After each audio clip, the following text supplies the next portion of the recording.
Honneur. Le major Ricker Sullivan se tenait figé sur le seuil de sa maison. Les décorations d'anniversaire pendaient encore mollement au plafond. Après 14 mois de déploiement dans l'une des régions les plus dangereuses de Syrie, il avait tout mis en œuvre pour rentrer chez lui pour le 16e anniversaire de Casside. Son uniforme était impeccable malgré les 20 heures de voyage. La petite boîte à bijoux emballée dans sa poche, soigneusement sélectionnée des mois auparavant lors d'une série d'appels vidéo avec un commerçant de Dubaï, était restée intacte. La maison avait une odeur différente. Une eau de Cologne inconnue flottait dans l'air, se mêlant au reste du gâteau d'anniversaire et à l'odeur particulière d'un whisky coûteux. Une marque que Ricker n'avait jamais achetée.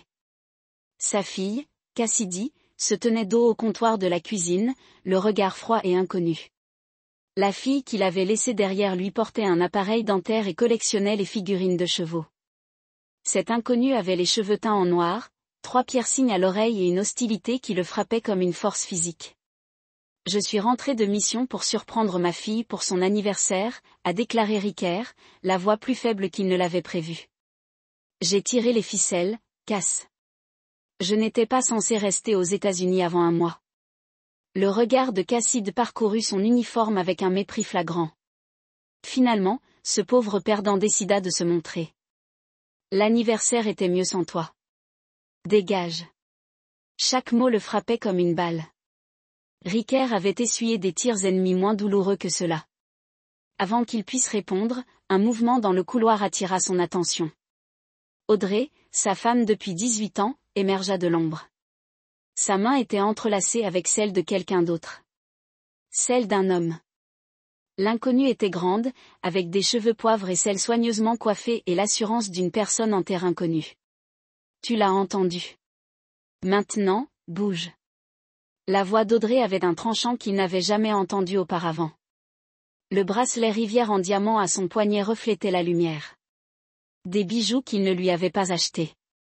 L'inconnu, dont Ricker apprendrait plus tard qu'il s'appelait Barrett Kessley, sourit avec la satisfaction suffisante d'un homme qui a déjà gagné.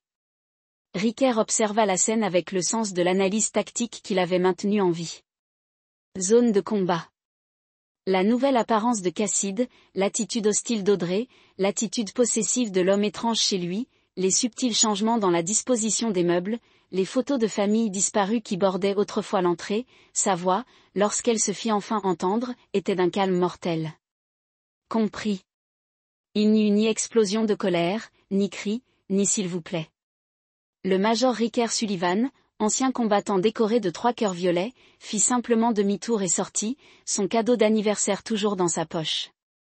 Ce qu'aucun d'eux ne vit, c'est l'acier qui lui transperça le regard lorsqu'il referma la portière derrière lui. Dans sa voiture de location, Ricker ne pleura pas.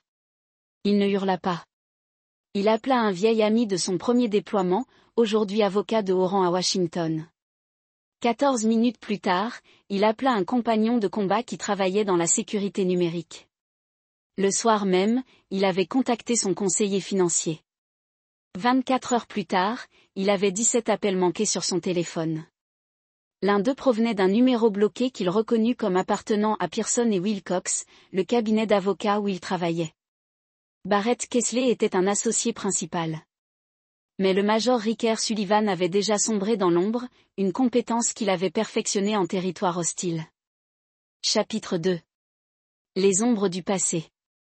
Ricker Sullivan n'avait pas toujours été le soldat endurci dont le cœur battait désormais d'une vengeance calculée. Ayant grandi dans une petite ville de l'Idaho avec un père cheminot et une mère institutrice, le jeune Ricker était idéaliste et confiant. Il avait rencontré Audrey Callaway pendant leur 2e année d'université. Elle étudiait l'administration des affaires tandis qu'il préparait un diplôme en justice pénale grâce à une bourse du Rodc. Audrey était ambitieuse, perspicace et d'une beauté à couper le souffle. Leur relation avait été un tourbillon. 8 mois plus tard, ils se fiançaient et la carrière militaire de Ricker commençait peu après leur mariage. Les premières années avaient été difficiles mais enrichissantes. Il déménageait fréquemment, vivant dans 4 États et un à l'étranger, et était affecté avant la naissance de Cassidy. Audrey avait initialement soutenu sa carrière, fière de ses promotions rapides et de sa réputation grandissante de spécialiste tactique. L'arrivée de Cassidy a tout changé. Car pendant un temps, tout semblait aller pour le mieux. Ricker n'avait jamais rien vu d'aussi parfait que les petits doigts et les yeux bleus éclatants de sa fille. Il demanda et obtint un poste de formation qui le maintint aux États-Unis pendant les 4 premières années de sa vie. Mais la guerre contre le terrorisme s'intensifia et des spécialistes comme Ricker devinrent de plus en plus précieux. Ses missions devinrent plus longues et plus fréquentes. De retour chez lui, il s'investissait pleinement dans son rôle de père, apprenant à Cassidy à faire du vélo, l'aidant sur des projets scientifiques, entraînant son équipe de softball. Ce qu'il ne voyait pas, ce qu'il refusait de voir, c'étaient les signes avant-coureurs. Le ressentiment croissant d'Audrey envers la vie militaire, ses dépenses de plus en plus somptueuses pendant ses absences, la manière subtile dont elle commençait à instrumentaliser l'affection de Cassidy lors de leur rare dispute. Lors de sa 3e mission, Audrey avait créé une petite agence de conseil en marketing qui connut un succès surprenant. Ricker était fier de son esprit d'entreprise, ne se demandant jamais comment une jeune entreprise pouvait se permettre la voiture de luxe qui s'était présentée dans leur allée ni la coûteuse école privée que Cassidy avait commencé à fréquenter. Il était maintenant assis dans une chambre d'hôtel spartiate pour séjours prolongés, à 30 mètres de son ancien poste.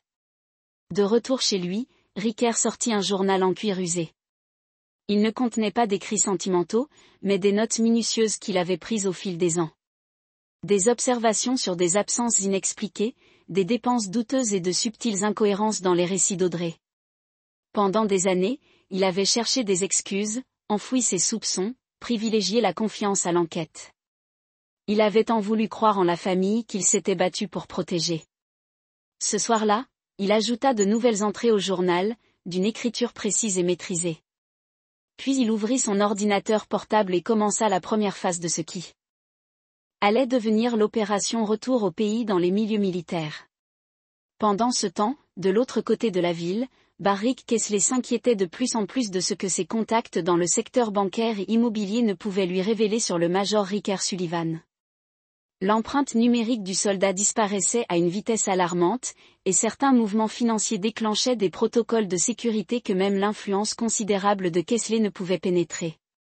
Ce n'est qu'un soldat, rassura-t-il Audrey tandis qu'elle arpentait leur chambre, le visage crispé par l'inquiétude.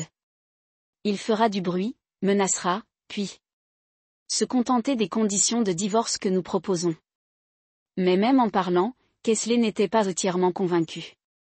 Quelque chose dans le silence froid et calculateur du départ de Sullivan lui semblait inquiétant. En tant qu'avocat plaidant de haut niveau, il avait vu des hommes au bord du gouffre. Il rageait. Il menaçait.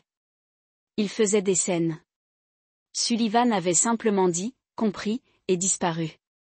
Ce genre de réaction contrôlée ne pouvait provenir que de 2 types d'hommes, ceux qui étaient complètement brisés, et ceux qui étaient bien plus dangereux qu'ils n'y paraissaient. Kessley commençait à soupçonner Sullivan d'être ce dernier. Chapitre 3. Le premier domino. Le 3e jour de ce que Ricker considérait désormais comme sa nouvelle vie, il reçut un SMS d'un numéro non répertorié. Café Amaro. 1400 heures. Venez seul. Un vieil ami. Le café était petit, niché entre une librairie et un tailleur, dans un quartier que Ricker fréquentait rarement. En entrant, une odeur d'expresso fort et de pain chaud le saisit. Au fond du coin était assise une femme dont il n'avait pas vu le visage en personne depuis près de 9 ans.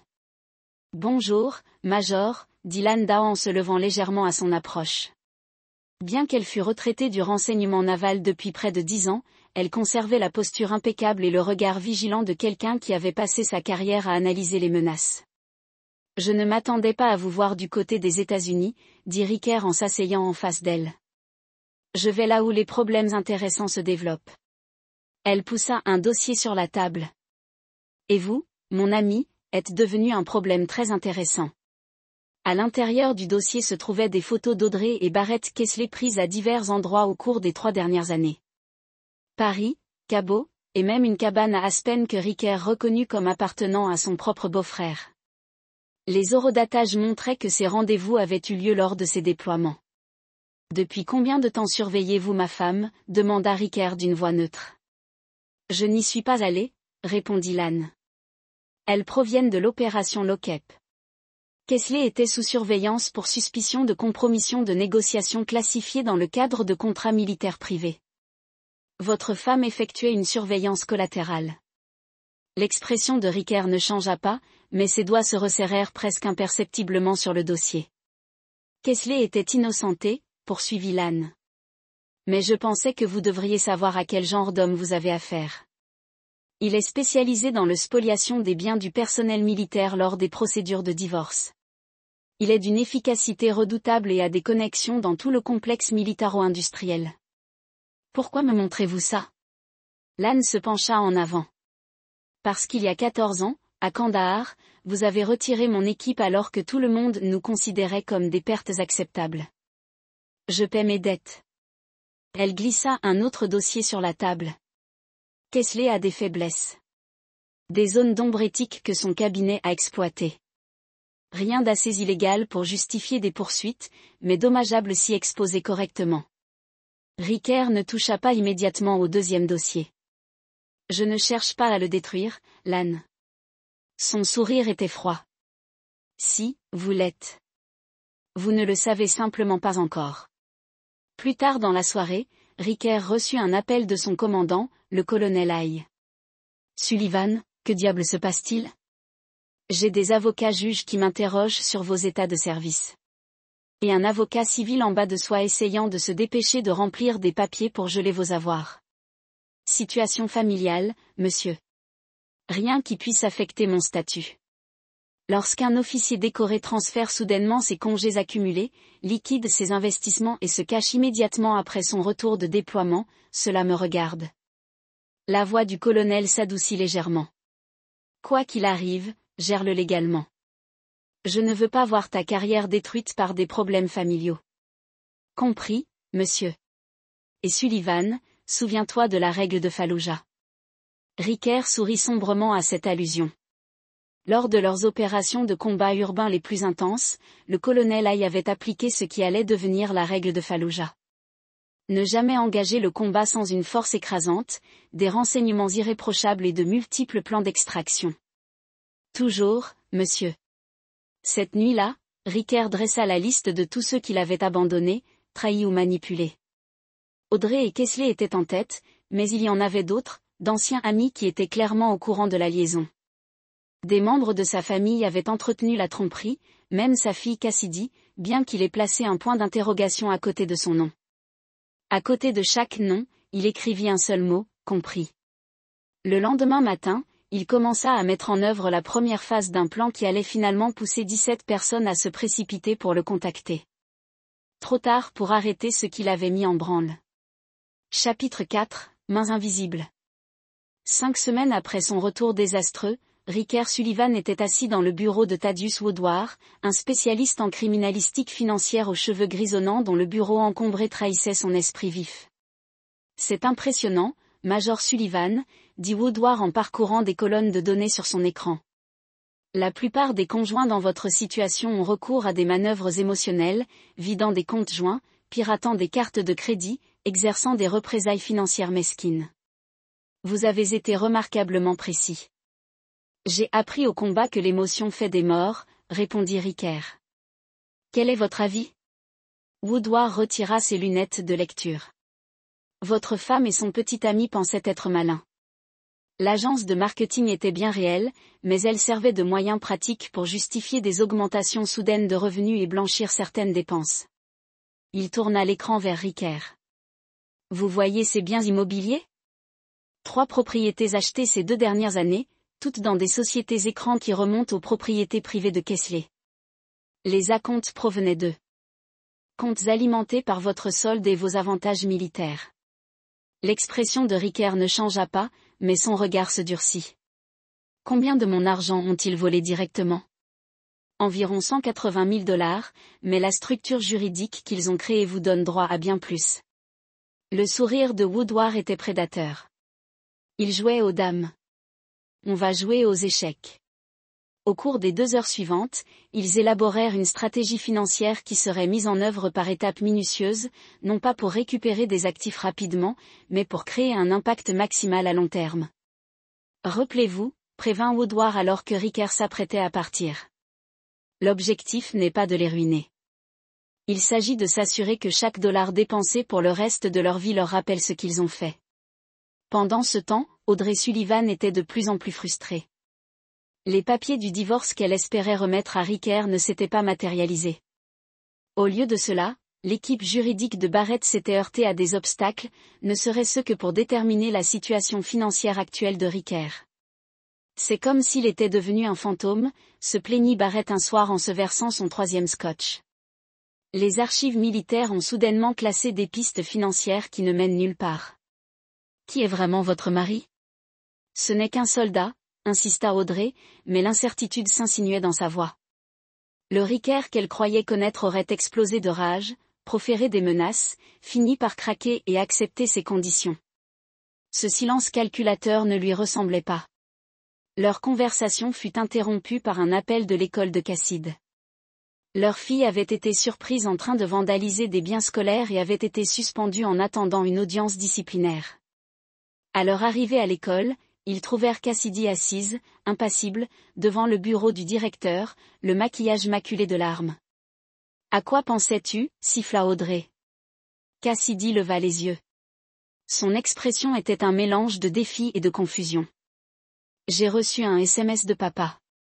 La première fois depuis son départ. Il disait simplement qu'il avait trouvé mes papiers de financement des études supérieures et qu'il y apportait des modifications. Essaie-t-il de me gâcher la vie maintenant? Barrett et Audrey échangèrent des regards alarmés. Le fonds de financement des études supérieures contenait plus de 120 000 $ accumulés depuis la naissance de Casside. Il était censé rester intouchable jusqu'à ses 18 ans. Et on ne peut pas toucher à cet argent. Barrett les rassura tous les deux. Ses comptes sont protégés. Mais plus tard dans la soirée, après plusieurs appels urgents, sa confiance vacilla. La structure du compte donnait à Ricker une latitude inhabituelle, admit à Audrey. C'est compliqué, mais en réalité, il n'a pas retiré l'argent. Il a modifié les conditions de distribution. Qu'est-ce que cela signifie? Demanda Audrey. Cela signifie que l'argent est toujours là pour les études de Casside, mais seulement dans certains établissements et selon des conditions spécifiques définies par Ricker. En examinant les conditions modifiées, ils découvrirent que le fonds ne financerait désormais que les études dans des écoles militaires ou des universités proposant des programmes ROC, où Cassidy maintenait une moyenne de 3,5 et effectuait des heures de service communautaire auprès d'organisations d'anciens combattants. Ce n'était que le début de ce qui allait devenir une campagne soigneusement orchestrée, non pas de destruction, mais de contrôle. Chapitre 5, le plan de l'architecte. Il faut comprendre à quoi on a vraiment affaire, dit Malcolm Reed en faisant glisser un bourbon sur le comptoir patiné à l'intention de Ricker. Il se retrouvait dans un bar d'anciens combattants quelconque à 2 états éloignés de l'ancien domicile de Ricker. Malcolm avait servi avec Ricker durant leurs premières années avant de se spécialiser dans le contre-espionnage militaire. Aujourd'hui à la retraite, il entretenait des relations au sein de la communauté du renseignement. Barrett Kessley n'est pas un simple chasseur d'ambulance qui a séduit votre femme, poursuivit Malcolm à voix basse. Son cabinet d'avocats représente des entreprises de défense, des sociétés de sécurité privée et des entreprises technologiques ayant des contrats militaires. Il cultive des relations avec les conjoints de militaires pendant les déploiements. Vous n'êtes pas le premier officier dont la femme a fini dans son lit. Ricker but une gorgée mesurée de son verre. Un comportement récurrent. Absolument. Nous avons identifié cette situation similaire au cours de la dernière décennie. Toujours des officiers de haut rang ayant accès à des informations sensibles ou exerçant une influence. Toujours lors de déploiements prolongés. Toujours la même approche. Une attention excessive. Une aide financière déguisée en opportunité commerciale. Un isolement progressif du conjoint de militaire. Vous évoquez l'espionnage. Malcolm haussa les épaules. Rien de si dramatique ni de si passible de poursuite. Voyez cela comme de l'exploitation d'influence. Le cabinet de Kessley bénéficie énormément d'informations privilégiées sur les achats et les déploiements militaires. Les horaires. Avoir un réseau d'épouses de militaires reconnaissantes et d'anciens officiers amers crée des opportunités.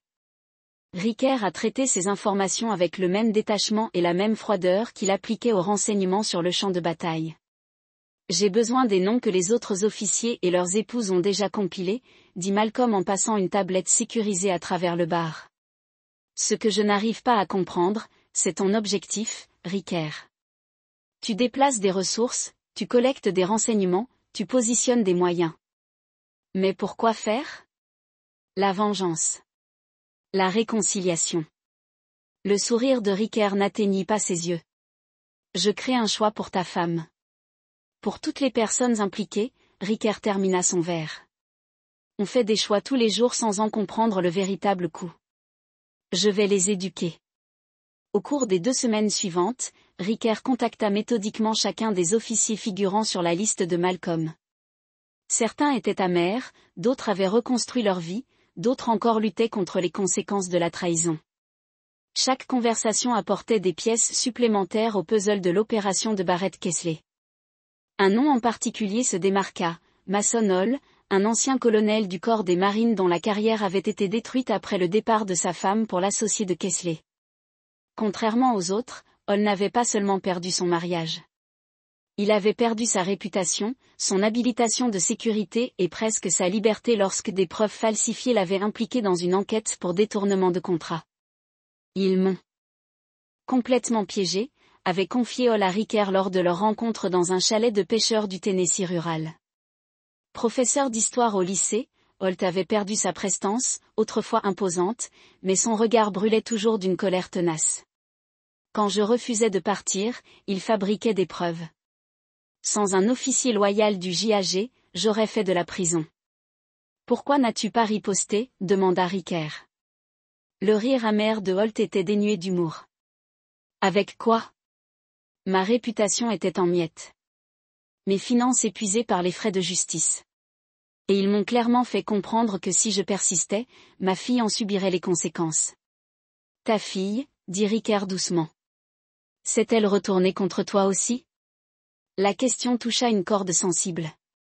Paul fixa le vide. Ils l'ont monté contre moi, lui ont dit que j'étais violent, instable à cause du syndrome de stress post-traumatique, dangereux. Le temps que la situation retombe, elle ne répondait même plus à mes appels. Sa voix se brisa légèrement. Elle est à l'université maintenant. Elle refuse toujours de me parler. Après avoir quitté Alt, Ricker fit un détour par un petit cabinet d'avocats à Nashville. L'avocat, Lloyd Prentice, avait été recommandé par l'AN comme quelqu'un d'expérimenté en droit militaire et en résolution de problèmes non conventionnels. Ce que vous proposez contourne plusieurs limites juridiques, avertit Prentice après avoir entendu le plan de Ricker. Mais n'en franchit aucune, rétorqua Ricker. L'avocat acquiesça d'un hochement de tête réticent. Techniquement exact. Il n'est pas illégal de créer une série de pièges financiers et juridiques qui leur rendront la vie de plus en plus difficile. Il n'est pas illégal de documenter les comportements récurrents de plusieurs familles d'officiers. Il n'est même pas illégal de mettre en place la structure d'entreprise que vous décrivez. Il se pencha en avant. Mais la combinaison est efficace, conclut Ricker. J'allais dire impitoyable. Ricker ne broncha pas. Ils n'ont montré aucune pitié. Pourquoi devrais-je le faire? Pendant ce temps, Cassidy Sullivan était assise seule dans sa chambre, parcourant de vieilles photos de famille sur son téléphone. Des photos de son père lui apprenant à pêcher, l'aidant à faire ses devoirs, assistant à des pièces de théâtre à l'école, des images qui contredisaient le récit qu'on lui avait fait passer ces 2 dernières années. Barrett et sa mère avaient brossé le portrait d'un père absent, privilégiant la gloire militaire à la famille, autoritaire et distant émotionnellement. Elle décrivait un mariage en faillite qui n'existait que de nom depuis des années. Pourtant, ces photos racontaient une toute autre histoire. Tout comme les cartes d'anniversaire et les lettres que son père lui envoyait fidèlement à chaque déploiement. Une correspondance qu'elle réalisait maintenant parfois. Le message avait été retardé ou perdu dans le courrier. D'après sa mère, elle avait essayé de rappeler son père, mais comme lors des 17 tentatives précédentes, elle était tombée directement sur la messagerie. Ce que Cassidy ignorait, c'est que Ricker voyait chaque appel, lisait chaque SMS, mais qu'attendait-il? Même lui n'en était pas tout à fait sûr. Chapitre 6. Point de pression. 63 jours après avoir quitté son ancien domicile. Ricker Sullivan était assis en face d'Audrey, dans le territoire neutre du bureau d'un médiateur.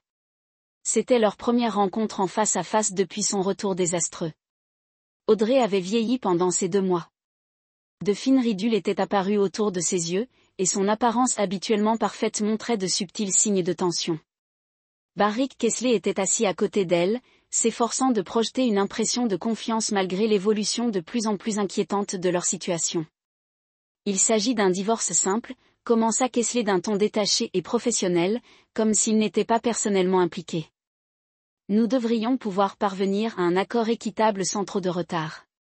Je ne suis pas ici pour discuter des conditions du divorce, interrompit Ricker calmement. Le calme soigneusement construit d'Audrey se brisa légèrement. Alors pourquoi avez-vous finalement accepté cette rencontre? Pour délivrer un message et faire un choix. Ricker garda une voix mesurée, sa posture détendue mais alerte. L'attitude d'un prédateur économisant son énergie. Il déposa une enveloppe scellée sur la table.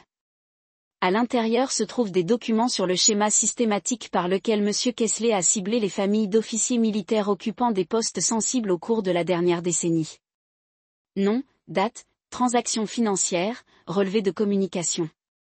On y trouve également une analyse de la façon dont les informations glanées grâce à ces relations ont coïncidé avec des offres de contrats avantageuses et des décisions stratégiques prises par les clients de M. Kessler. Le visage de Kessler se vida de ses couleurs. C'est absurde. Je vais vous poursuivre en diffamation. De grâce, répondit Ricker. Une enquête approfondie serait fascinante. Ricker reporta son attention sur Audrey. J'ai également inclus des documents sur la façon dont les finances de notre famille ont été manipulées pendant mes déploiements. Pas seulement les transferts évidents, mais la structure sophistiquée créée pour exploiter mon service militaire à votre avantage personnel. Les yeux d'Audrey brillèrent de colère et de peur. Vous avez abandonné. Nous avons été touchés émotionnellement il y a des années. Votre précieuse armée a toujours passé en premier. Peut-être, reconnut Ricker, les surprenant tous deux. J'ai servi mon pays fidèlement, et cela a exigé des sacrifices de notre part à tous. Mais le service et le sacrifice ne justifient pas la trahison, se leva-t-il, ajustant sa veste civile avec la même précision qu'il aurait eue avec l'uniforme. Vous avez un choix à faire. Première option, nous procédons au divorce selon les conditions que j'ai précisées dans cette enveloppe. Elles ne sont pas punitives, mais elles sont non négociables. Vous repartirez tous deux avec vos réputations et vos carrières intactes, même si elles ont été quelque peu entamées. Deuxième option, demanda Kessler, luttant pour conserver son attitude professionnelle. J'ai diffusé cette information par plusieurs canaux simultanément, autorités militaires, barreaux, clients actuels et anciens, médias spécialisés dans les affaires militaires. J'ai préparé des dossiers détaillés adaptés aux intérêts de chaque destinataire. C'est du chantage, balbutia Kessler. Non, le corrigea Ricker. Le chantage implique une exigence d'argent ou d'avantage. Je vous offre simplement la courtoisie professionnelle de traiter ces tendances inquiétantes en privé avant de m'acquitter de mon obligation éthique de les signaler. Cela devient inévitable. Il se dirigea vers la porte, puis marqua une pause. Vous avez 72 heures pour décider. Oh, et j'aimerais parler à ma fille en tête-à-tête. C'est non négociable, quelle que soit l'option choisie. Après son départ, Audrey s'en prit à Barrett. Vous avez dit que c'était un simple soldat. Vous avez dit qu'il serait facile à gérer. Kessler parcourait déjà les documents laissés par Ricker, son visage pâlissant à chaque page. C'est impossible. Il n'aurait pas pu rassembler autant d'informations si rapidement, relier ces points. Mais il l'avait fait. De plus, Ricker avait commis un acte encore plus dangereux. Il avait créé une entité juridique qui contrôlait désormais des aspects importants de leur avenir financier. La structure était élégante dans sa simplicité et dévastatrice dans ses implications. Ils n'étaient pas ruinés, mais ils étaient contenus dans un système conçu par Ricker. Aucun d'eux ne dormit de la nuit. Au matin, ils étaient arrivés à l'inévitable conclusion que les conditions proposées par Ricker, bien que pénibles, étaient préférables à l'alternative. Ce qu'ils ne réalisaient pas, c'est que, peu importe leur choix, certains mécanismes s'étaient déjà activés. Des fils de déclenchement se sont croisés, disaient Dominos en mouvement. L'ampleur de l'opération retour était plus grande qu'ils ne l'imaginaient. Chapitre 7. Vérité et conséquences. Cassidy Sullivan serra ses genoux contre sa poitrine dans le box d'angle du café silencieux. Elle avait reçu un SMS avec une adresse et une heure, rien de plus. Une partie d'elle voulait l'ignorer pour maintenir la distance de colère qui était devenue son bouclier. Une autre partie avait désespérément besoin de réponse. Quand son père entra, elle le reconnut à peine. La coupe de cheveux militaire avait disparu, remplacée par une coupe légèrement plus longue. Il portait des vêtements décontractés au lieu d'un uniforme et se déplaçait avec une assurance détendue qu'elle n'avait pas vue depuis des années. « Merci d'être venu », dit Ricker en s'asseyant en face d'elle. « Maman et Barrett ne savent pas que je suis là », répondit-elle sur la défensive. « Je sais. » Le silence entre eux s'éternisa, inconfortable, jusqu'à ce que Cassidy lâche. « Pourquoi es-tu parti comme ça ? Pourquoi n'as-tu pas répondu à mes appels ?» Ricker l'observa longuement. J'avais besoin de temps pour comprendre ce qui s'était passé et pourquoi. Quant à tes appels, ils sont arrivés après 17 jours de silence. À ce moment-là, j'avais déjà pris certaines décisions. Alors, tu m'as puni ? Non. Je me suis retiré d'une situation toxique pour prendre du recul. Il y a une différence. Les yeux de Cassidy se sont remplis de larmes. Ils m'ont dit que tu n'avais jamais vraiment voulu faire partie de notre famille, que l'armée était ta vraie famille. L'expression de Ricker s'adoucit légèrement. Ta mère et Barrett t'ont systématiquement éloigné de moi pendant près de 2 ans. Chaque déploiement, chaque exercice d'entraînement, chaque absence requise était présentée comme de l'abandon. Chaque fois que j'étais parti défendre les autres, ils minaient ma relation avec toi. C'est faux. Ricker posa une tablette sur la table et la tourna vers elle. Ceci contient toutes les communications que je t'ai envoyées lors de mon dernier déploiement. Chaque lettre, chaque email, chaque message vidéo. Il contient également les versions modifiées que ta mère t'a partagées, lorsqu'elle les a partagées. Cassidy elle fixait l'appareil, la peur et l'incertitude traversant son visage. La vérité est inconfortable, reconnut Ricker. Mais nécessaire. Je n'ai jamais cessé d'être ton père, Cassidy. Mais à un moment donné, tu as cessé d'être ma fille. La dureté de ces mots la frappa comme une douleur physique. Ce n'est pas juste. Peut-être pas. Tu as été manipulé par des adultes en qui tu avais confiance. Mais tu as 16 ans maintenant, assez grande pour commencer à assumer tes choix et leurs conséquences. Quelles conséquences ? C'est toi qui as disparu. Le regard de Ricker était fixe. Les paramètres de ton financement universitaire ont changé. La structure de ton fonds fiduciaire a été modifiée. La situation financière de ta mère et de Barrett évolue. Ce ne sont pas des punitions. Ce sont les conséquences naturelles de leurs actes et de ta participation. Alors, tu me punis, accusa-t-elle. Je t'apprends que les actes ont des conséquences. Il se pencha en avant. Tu as dit que j'étais une perdante inutile. Tu m'as dit d'aller te faire voir. Je t'ai simplement cru sur parole et j'ai adapté notre relation en conséquence. Des larmes coulèrent sur les joues de Cassidy. Je ne le pensais pas. Ils m'ont dit que tu... Ils rentraient à la maison pour essayer de nous contrôler, d'empêcher maman d'être heureuse. Et tu les as crus sans poser de questions, sans me laisser le temps de dire un seul mot. La voix de Ricker resta calme. Mais quelque chose dans son regard fit comprendre à Cassidy à quel point elle l'avait profondément blessée. « Et maintenant ?» demanda-t-elle doucement. « Ça ne dépend que de toi. J'ai prévu que tu passes les week-ends avec ma sœur Lucie si tu le souhaites. » Elle a accepté de rester neutre pendant que vous examinez les informations que je vous ai données et décider du type de relation, le cas échéant, que vous souhaitez avoir avec moi. Il se leva pour partir, posant une carte de visite sur la table. Voici mes coordonnées actuelles. Je répondrai si vous appelez, mais j'attends de vous honnêteté et respect, rien de moins. Alors qu'il s'éloignait, Cassidy l'appela. Papa, je suis désolé. Ricker marqua une pause, mais ne se retourna pas, prouve-le, dit-il doucement avant de poursuivre son chemin. Pendant ce temps, Audrey et Barrett découvraient toutes les implications du divorce, des termes qu'ils avaient acceptés à contre-cœur. L'accord que Ricker avait élaboré était un chef-d'œuvre de contrôle des conséquences. Audrey conservait une partie de son agence de marketing, mais découvrait que des clients importants choisissaient mystérieusement de ne pas renouveler leur contrat.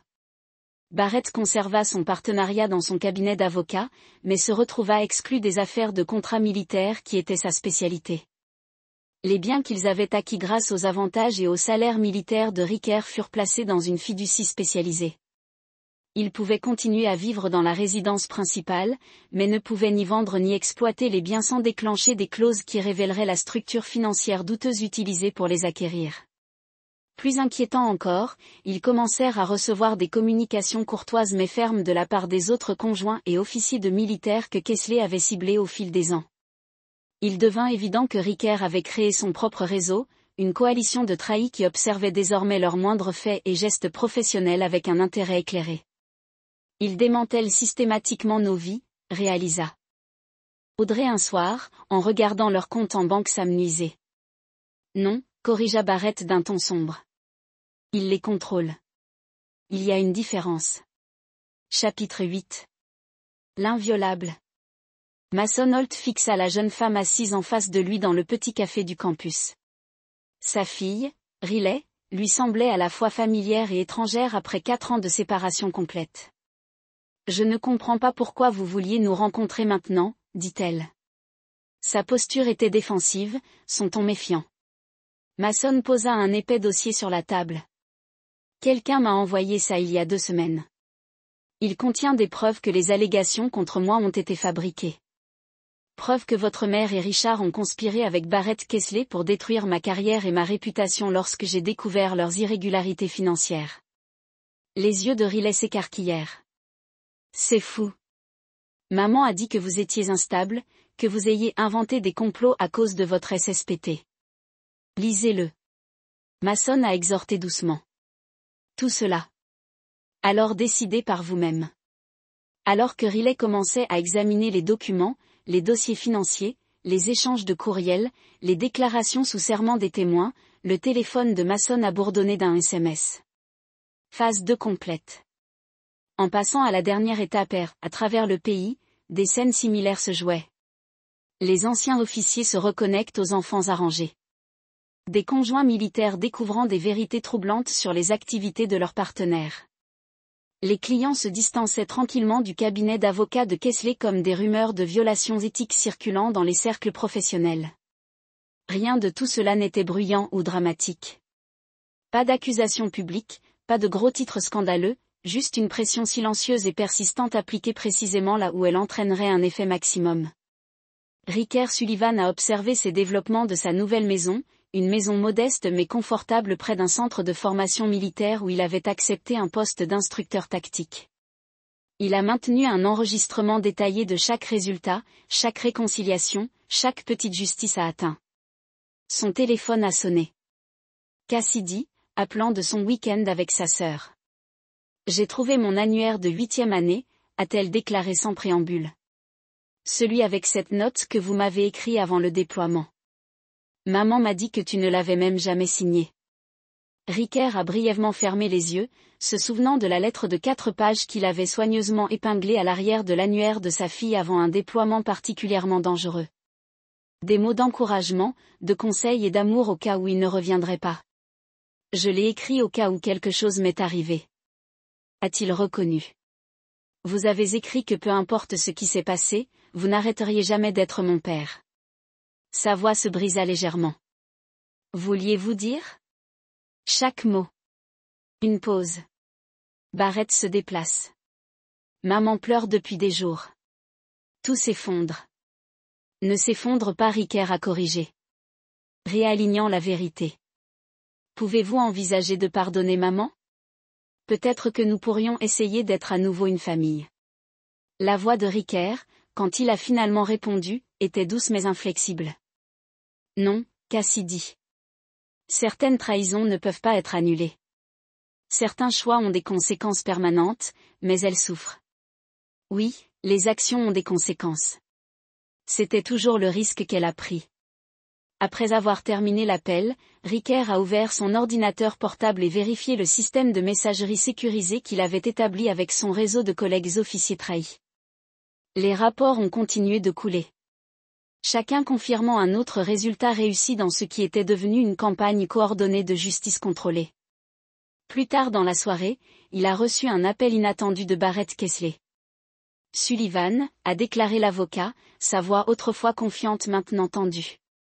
Je vous ai sous-estimé de manière significative. Oui, Ricker a convenu simplement. Cette campagne que vous avez orchestrée, c'est génial et terrifiant. Ma pratique est en désintégration. Ma réputation est en lambeaux. Les anciens clients ne prendront pas mes appels. Conséquence, lui a rappelé Ricker. Je veux conclure un accord, dit désespérément Kessler. Quelque chose au-delà des termes de divorce. Un moyen de faire cet arrêt. Il n'y a pas d'accord, Barrett. Pas de négociation, pas de clause d'évasion. La voix de Ricker est restée calme. Vous vivez exactement ce que vous avez infligé aux autres. Le démantèlement systématique de ce que vous appréciez le plus. La différence est que je vous permets de garder votre liberté, ce qui est plus miséricorde que vous ne l'avez montré aux hommes comme Mason Holt. S'il vous plaît, la voix de Kessler a craqué. Que voulez-vous de moi? Rien. C'est ce qui rend cela parfait. Je ne veux absolument rien de vous, sauf les connaissances que chaque matin lorsque vous vous réveillez, vous vous souviendrez de ce que vous avez fait et comprenez que vos circonstances actuelles sont le résultat direct de vos propres choix. Ricker a terminé l'appel et a tourné son attention vers la phase finale de l'opération Homecoming. Chapitre 9, le dernier mot. Un an au lendemain de son retour désastreux, Ricker Sullivan s'est assis dans le bureau du général Miranda Callahan, le chef d'un comité spécial de surveillance spécial enquêtant sur les irrégularités du contrat dans les achats militaires. Vos informations ont été inestimables, le major Sullivan, a déclaré le général, fermant un dossier de fichiers portant des marques classifiées. Bien que vos méthodes pour l'obtenir étaient peu orthodoxes, j'ai opéré dans des paramètres juridiques, le général Ricker a répondu uniformément. Par les marges les plus étroites, son expression était un mélange de désapprobation et d'admiration réticente. Cet acte d'accusation jusqu'à présent, 3 cabinets d'avocats enquêtent, 15 contrats militaires en cours d'examen.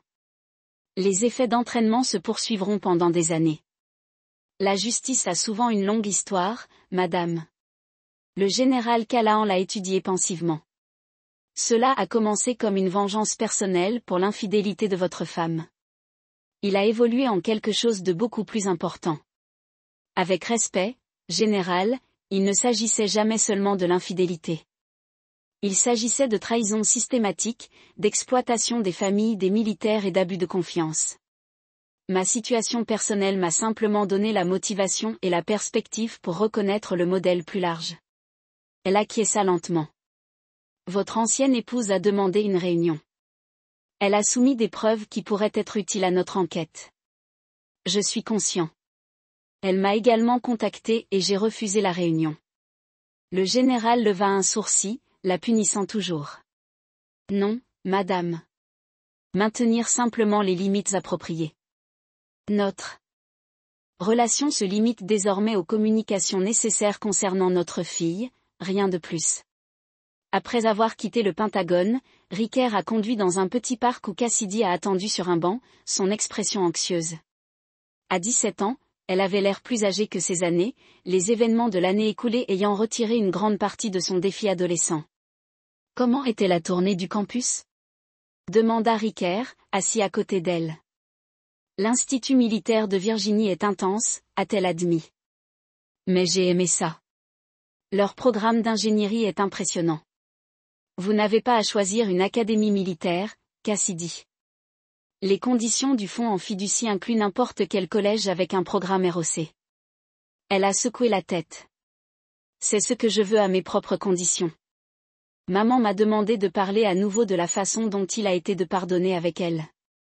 Des groupes de soutien familiaux, essayant de faire des amendements. Comme ma femme. A reçu un texte de Malcolm. Rapport finaux confirmé. Fonctionnement complet sur tous les fronts. Coulesse minimale, objectifs atteints. Ricker a envoyé un seul mot en réponse. Compris. Dans sa nouvelle maison, Ricker Sullivan a ajouté une dernière entrée au journal qu'il avait tenu tout au long de l'épreuve. Contrairement aux entrées précédentes, qui ont documenté les trahisons et les réponses tactiques, celle-ci était différente. Une réflexion sur la nature de la justice, le pardon est la pièce difficile qui ne vient pas d'oublier les torts, mais de s'assurer qu'ils ne peuvent pas être répétés. Il avait perdu une femme, mais a retrouvé son intégrité. Il avait été trahi par sa famille mais avait créé un réseau d'alliés fidèles unis par une expérience partagée. Il avait été traité comme jetable mais avait démontré sa valeur indispensable. Le téléphone sur son bureau bourdonnait d'un autre message d'Audrey, sa 18e tentative d'organiser une réunion en face à face au cours du dernier mois. Comme les autres, cela resterait sans réponse. Certains ont compris le message la première fois. D'autres nécessitaient une éducation plus approfondie, mais finalement tout le monde a appris la leçon que le major Ricker Sullivan avait maîtrisée à travers des années de combat dans une seule trahison dévastatrice. Les actions ont des conséquences. Les choix sont permanents et la vraie force ne réside pas dans le pardon, mais dans le courage d'appliquer les limites qui préservent sa dignité et son honneur. Dehors, un orage est arrivé, mais à l'intérieur de sa maison, sa vraie maison maintenant. Ricker Sullivan était enfin en paix. C'est là que notre histoire touche à sa fin.